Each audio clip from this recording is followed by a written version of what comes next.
that obstacle changes a lot. For some people, they're doing a really great job meeting physical needs, and so they need a lot of help to share the gospel, which is, ultimately that's what missions is for. It's simply that we're put into the unknown, and sometimes the unknown causes fear in our lives. And so fear is a problem that missionaries face. Well, I think one of the obstacles a missionary faces is the fact that when he is in another country, how does he keep people from his home country in the loop on what he's doing?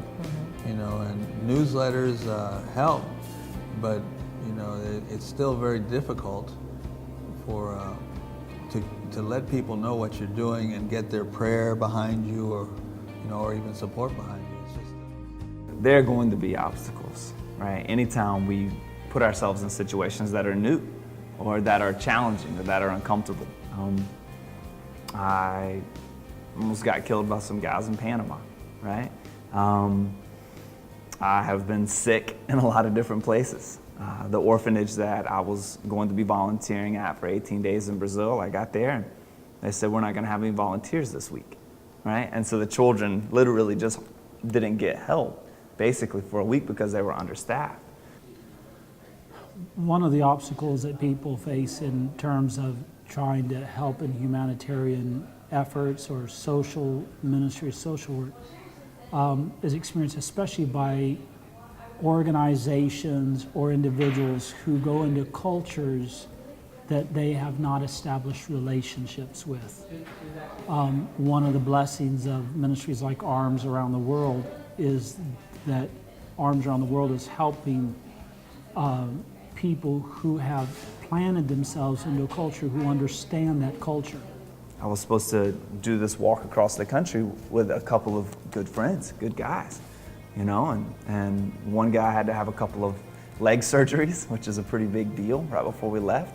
And then a couple of weeks later, another guy, his appendix burst, and he had to have emergency stomach surgery, which cost him a lot of cash for various reasons. So sometimes we have to just buckle down and stay at home for a day or two and handle paperwork. All those receipts, right? Meanwhile, we have a construction project going on.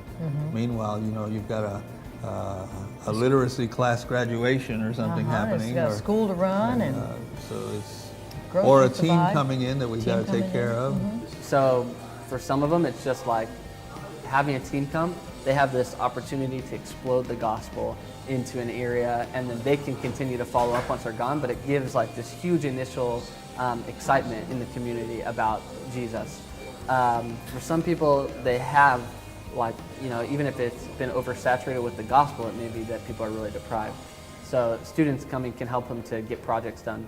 I was in Honduras a year ago, and we worked with a missionary who was trying to get this fish farm started, and he just didn't have a ton of time. He needed to build this one filter basically up the mountain a little bit to help the fish farm run well.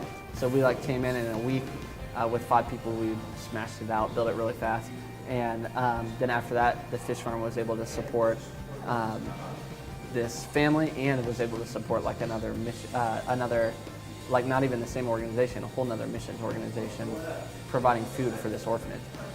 So some of it goes both ways, it just depends.